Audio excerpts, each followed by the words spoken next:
Welcome to the Unconventional Path, Entrepreneurship and Innovation Stories and Ideas. Hi, I'm Mike Wasserman.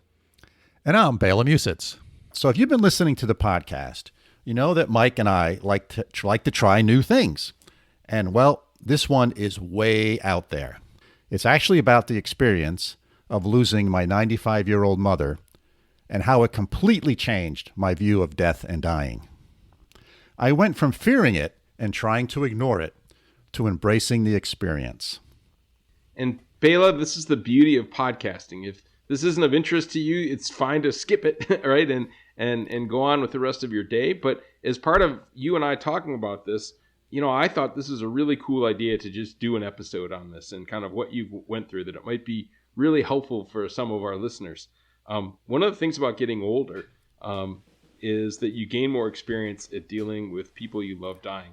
And I guess I've lost my father and my father-in-law in the past few years. So although I never like to say I know what you're feeling, Bela, as you go through the loss, because I don't know what you're feeling, but I do know it can be difficult, very difficult for many people.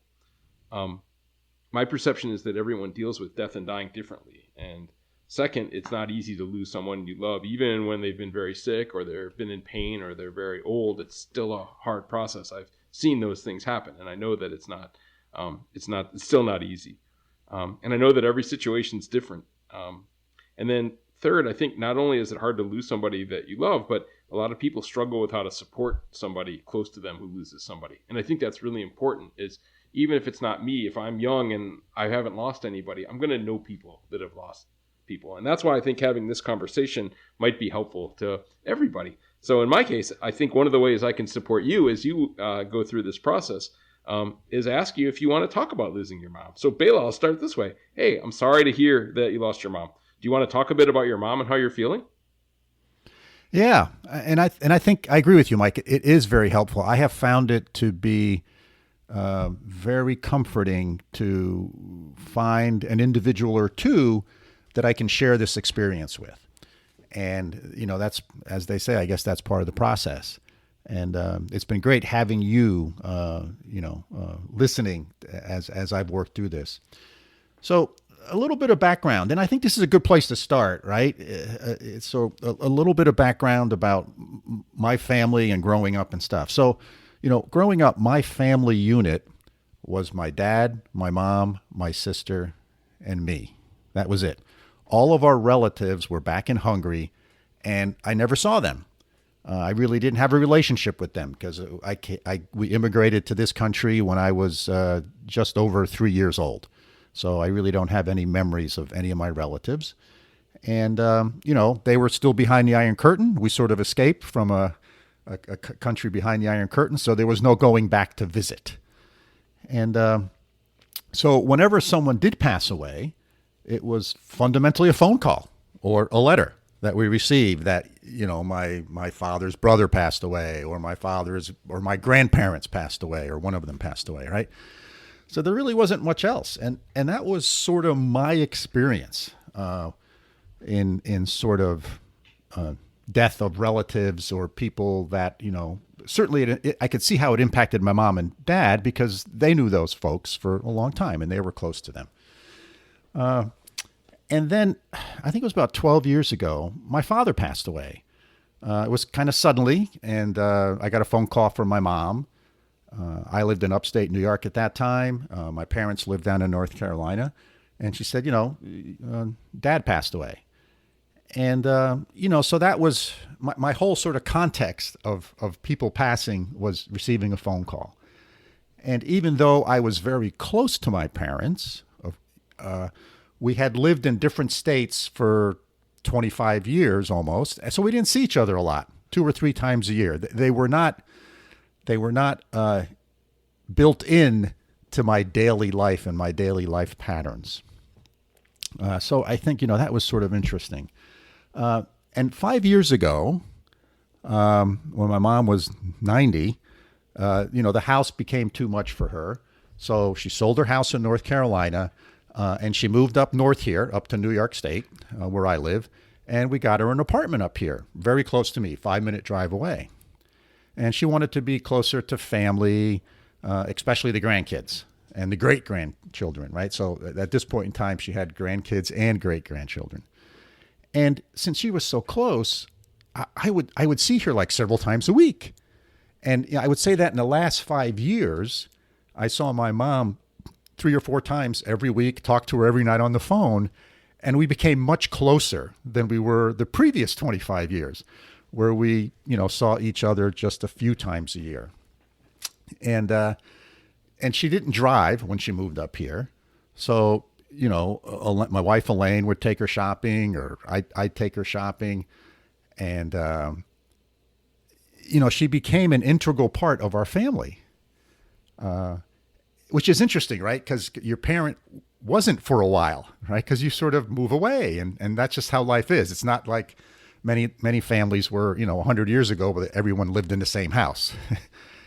And so she became an integral part of the family. And her eyesight started failing, so she had macular degeneration. She became blind, and and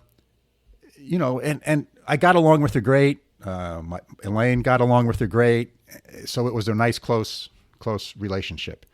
And we became very close in the last 5 years. And so that in itself was a wonderful experience. And I'm really grateful that we had that opportunity to sort of rebond and reconnect, that we sort of had lost because of the distance, the geographic distance between our lives. Interesting, Bela. Interesting history. Thanks for sharing it. But, I think it's really cool to learn some of these stories about your mom, because I didn't know a lot of these things. I mean, you would talk about her, but this is kind of cool. One question I have for you is, how was the transition from living in this apartment close to you? And I know that she went into assisted living, and I know that can be a really hard transition for some families. How did that work for you? Yeah, that was a hard transition, because she was fiercely independent. She lived alone in her house for 7 or 8 years before she got the apartment, and it was something that also happened suddenly, because she sort of fell in the apartment, and it became obvious, it became very clear that living alone did not work. It was not a safe environment for her.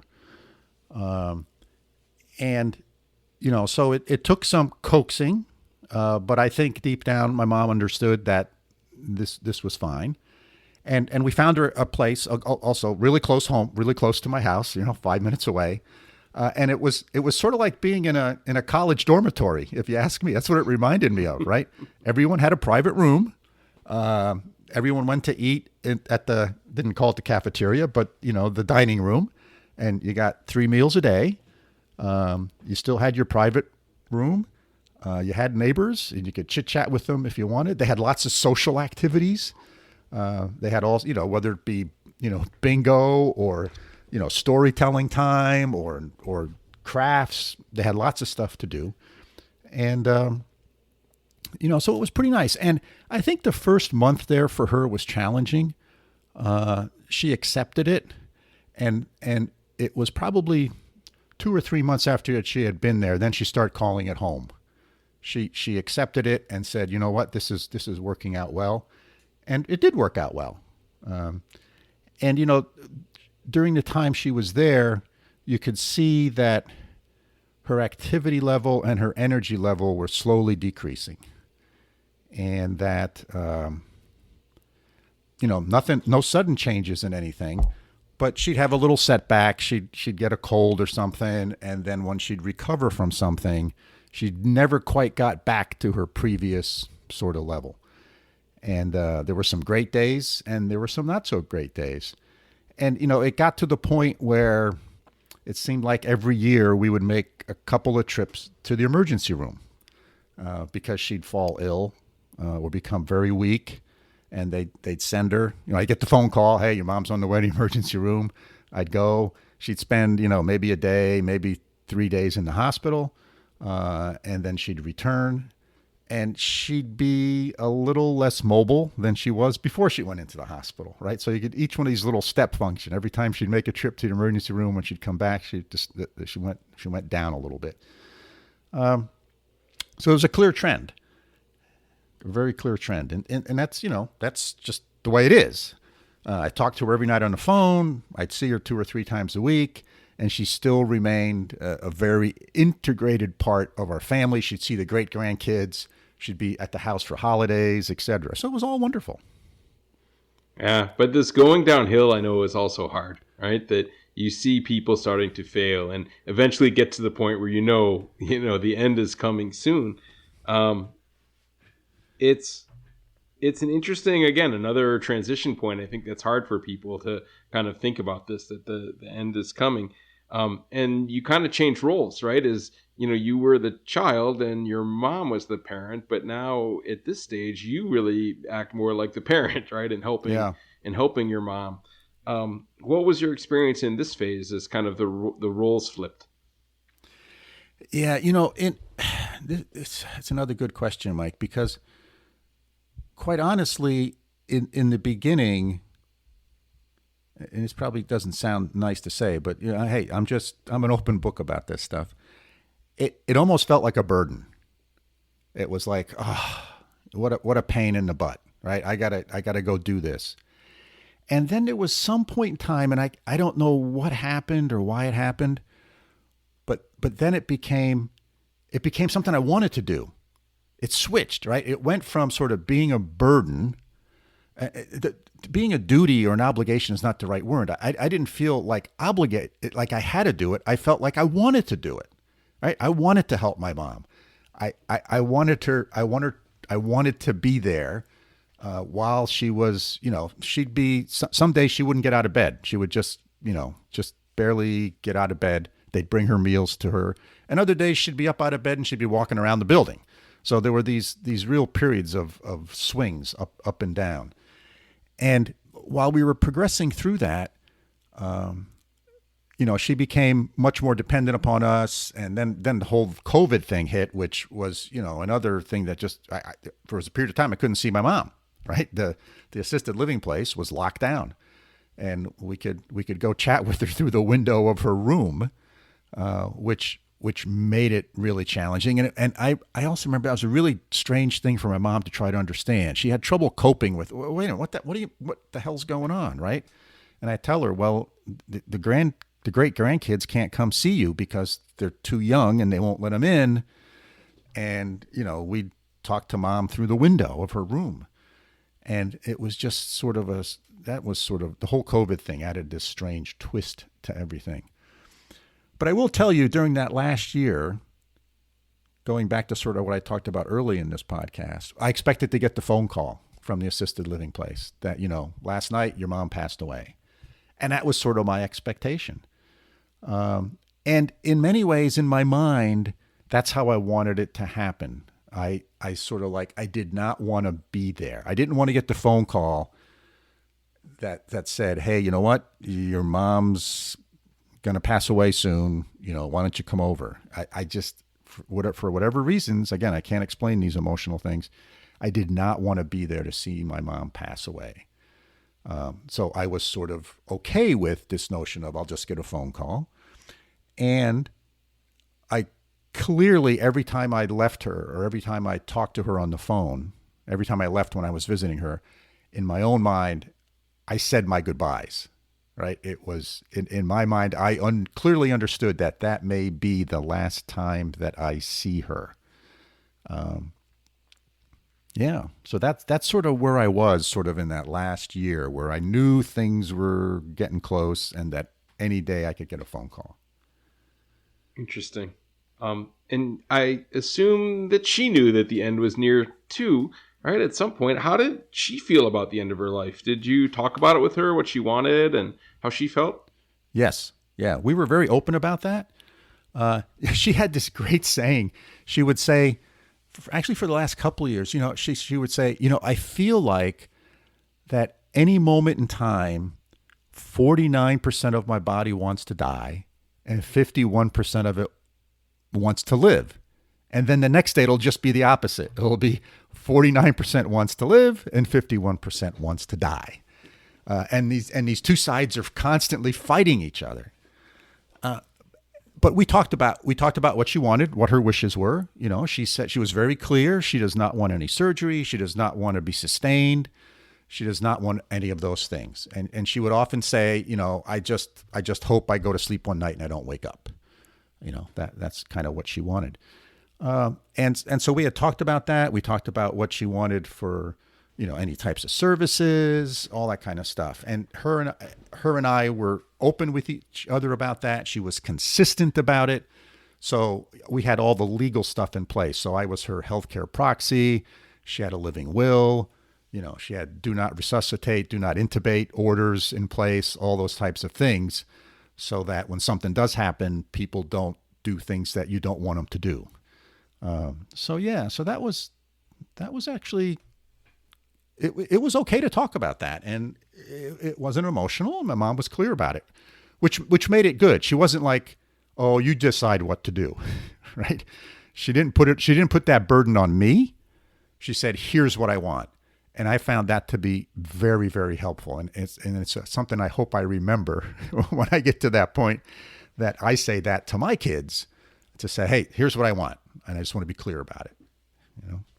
So Bela, you need to have that conversation now with them, because you never know when you were lucky, your mom's mental faculties were clear, right? She was clear at the end, but not everybody is so fortunate, or she could speak.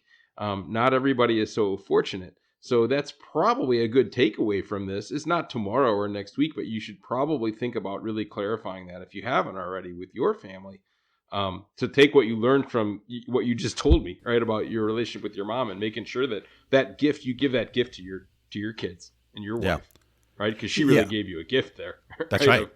Of not making it your burden, right? That's one of the most amazing gifts I think a parent can give a child. Yep. Yeah. I mean, Elaine and I actually do have living wills, but I think, what happens with a living will is it's filed away in a box and people kind of forget what it is. So having those conversations on a regular basis, I'm not sure what regular means, is important. So people understand that that's sort of still what you want. And you can modify, even if they're uncomfortable. Even if they're uncomfortable. That's right. And I've had those conversations. And my one son's an emergency room doctor, so is his wife. So they understand these things, and they also understand that they have seen many times when it goes bad, when there's no communication about what's going on, and one part of the family wants one thing, and another part of the family wants another thing, and he goes, it's just a disaster. Yep. Right. It's an emotional disaster for everyone. Whereas my mom was very clear about this. Everyone supported what she wanted, and it made all of that sort of easy. If I'm not sure it's an appropriate word, but it made it clear. It made it clear that that's what we were going to do.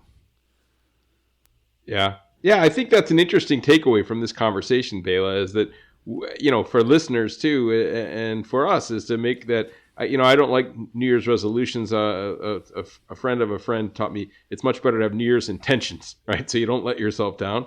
But yeah, is to sometime this year, kind of have those conversations and talk to, if you haven't already set up like what you said, is to talk to a lawyer or every doctor's office or every hospital of social workers. I have a good friend, Amy, and she's a social worker at a hospital in Michigan, and that's her job, is to help families navigate this.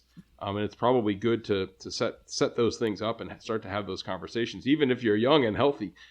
My experience with my parents is you just don't know when they're going to kind of lose their cognitive ability or lose their ability to communicate. I've had both happen. So that's kind of a cool takeaway. But let's go back to your mom's story. Tell me about the last few days of her life. I mean, I think that's kind of where we're at this point. You knew the end was coming. You'd had these conversations. What happened? Yeah. So on a Saturday morning, 7:30ish, the phone rang. The phone normally doesn't ring on a Saturday or any morning at 7:30, right? So I knew it was something. And it was the assisted living place. And they said that, this morning when I checked on my mom, she had signs and symptoms of a stroke. She had slurred speech, her face was drooping on one side. So those are kind of clear signs of a stroke. So she was on her way to the hospital. So I went to the emergency room to meet her there. And, This is also COVID still going on, so you can't go see people in the emergency room. But they're also very compassionate people who work in hospitals.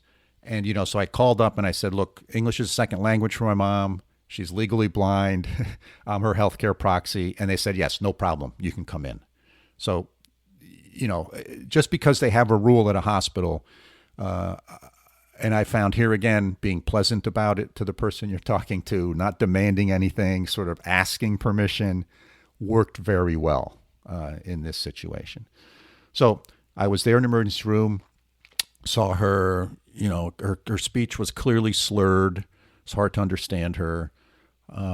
They ran some tests, did the CT scans, MRIs, all that kind of stuff. And they clearly showed she had a minor stroke. And it looked like the biggest impact was with her speech and her ability to swallow. So those were kind of the two big deficits that were sort of there. It didn't look like there was anything else, but you never know for sure. But that was the sort of the two big deficits. So they admitted her to the hospital, and after about a day, it became pretty clear she was not going to leave the hospital. Or if she was going to leave the hospital, she'd be going to a nursing home. So they actually moved her to a wing of the hospital where they deal with very, very sick individuals. So not intensive care, but sort of people who are, in the last period of their life. And the nurses and the doctors there, and the technicians, everybody sort of specialize in this stuff.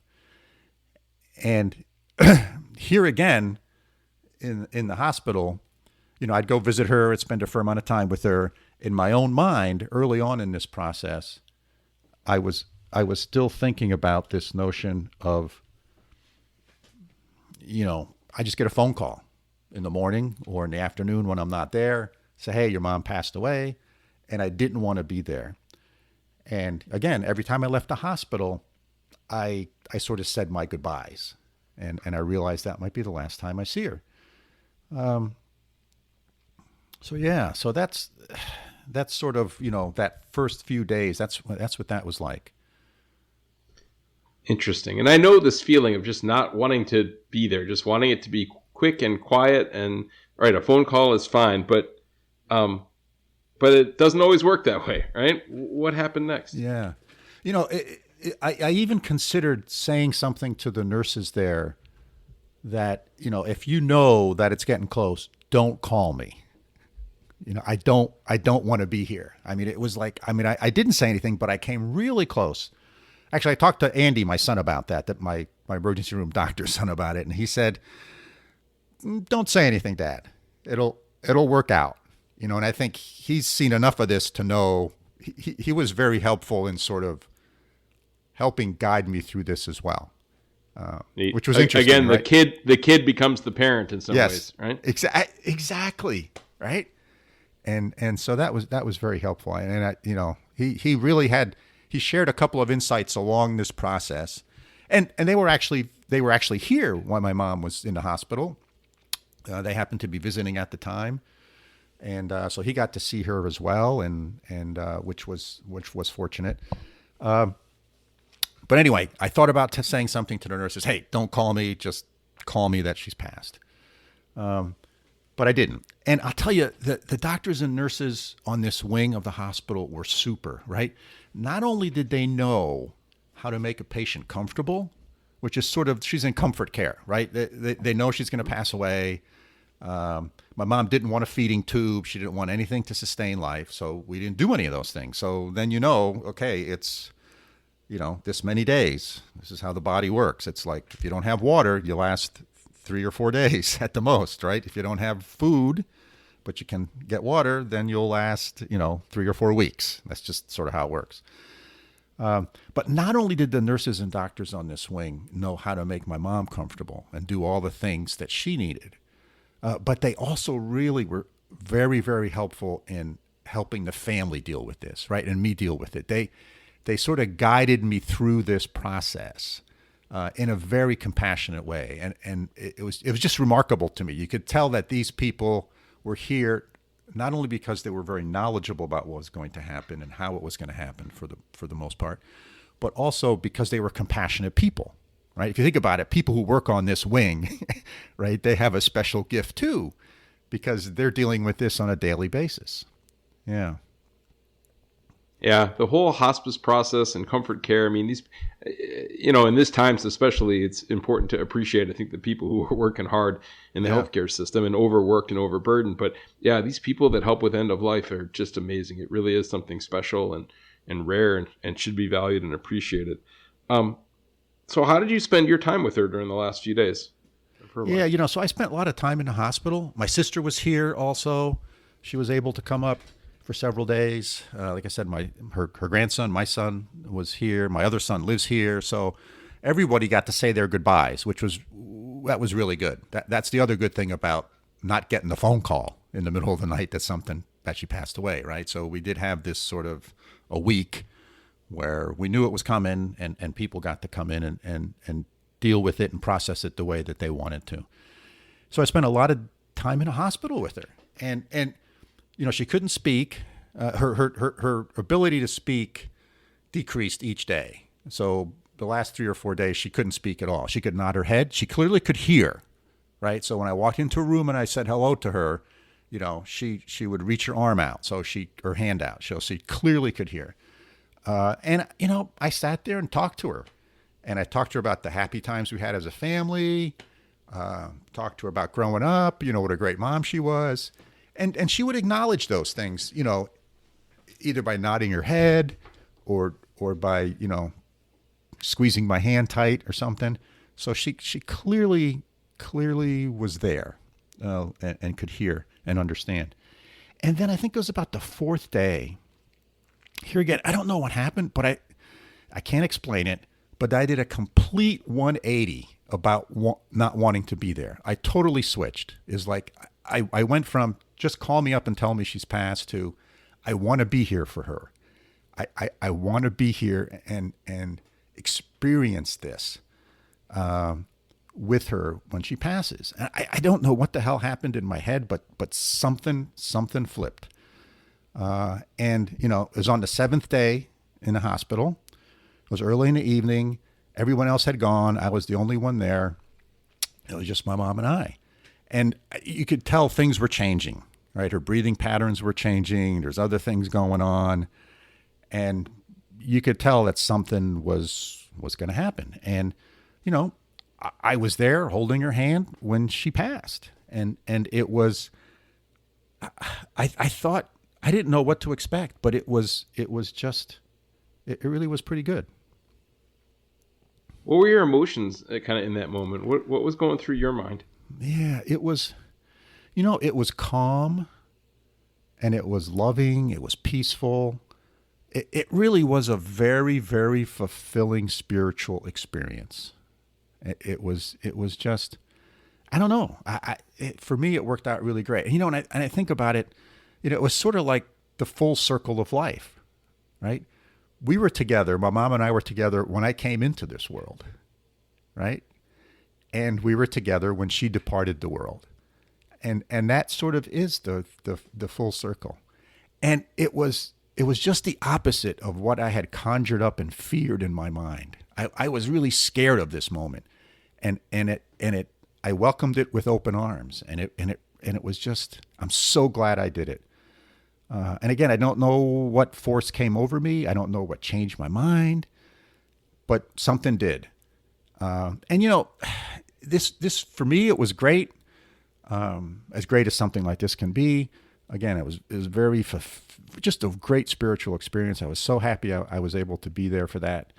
Hopefully I brought some comfort to my mom.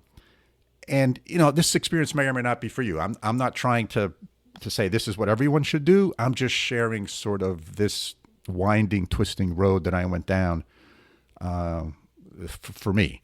And so I hope that, you will, if something like this happens to you, you'll be open to something like this, right?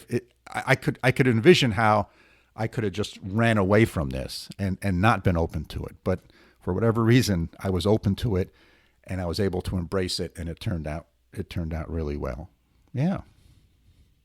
Bela, thanks for sharing this. I mean, I know this isn't easy to talk about this and kind of with a whole bunch of people essentially sitting in your living room and listening to the story along with me, right? But I think there's some really big takeaways. I totally agree with you. Everybody's going to handle this differently. Everybody has different and sometimes very complicated relationships with their parents and other family members. So everybody's experience is going to be different. But I think there's some consistent takeaways here with how we deal with loss, especially of a parent.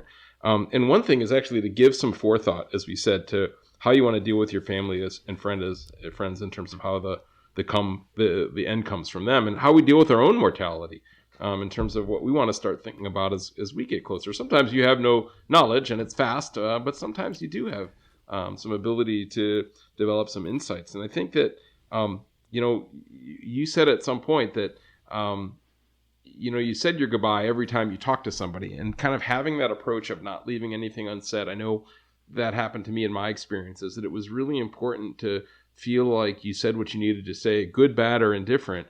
And that's kind of a nice mentality to maybe take away from your story, is that you never know when the end is going to happen.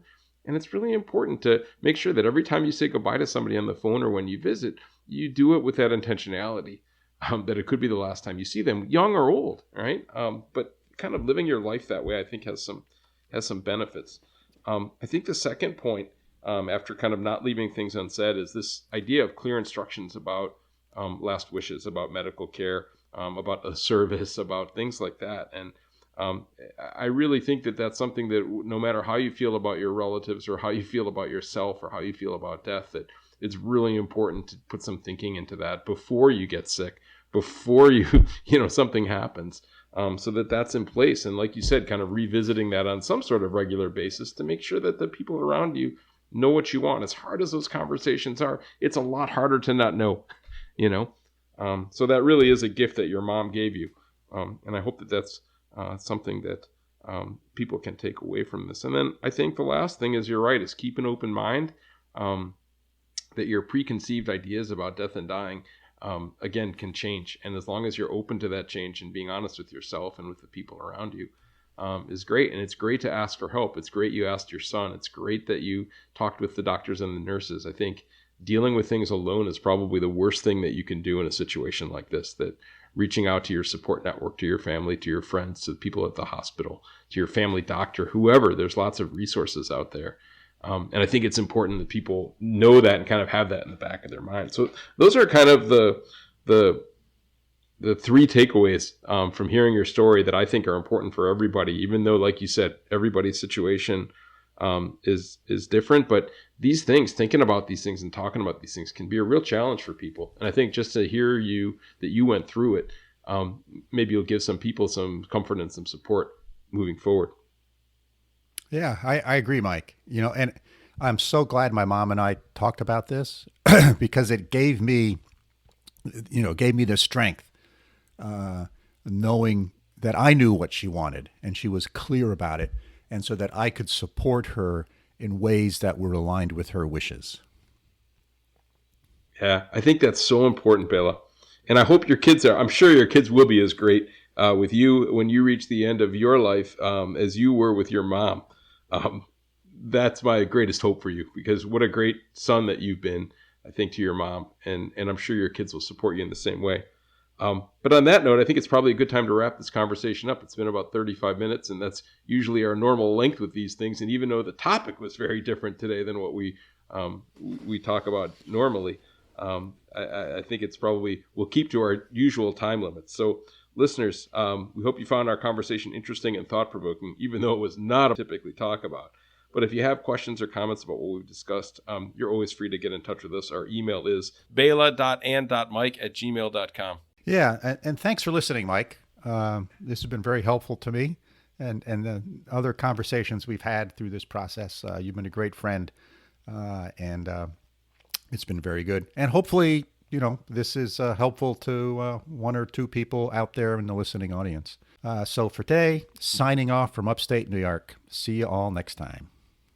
Yeah, and thanks again, Bela, for sharing. I appreciate it, and I hope that you can remember your mom in some great ways and share those memories with your grandchildren in the coming years. So thanks, Bela. All right, everybody, see you next time for our next episode.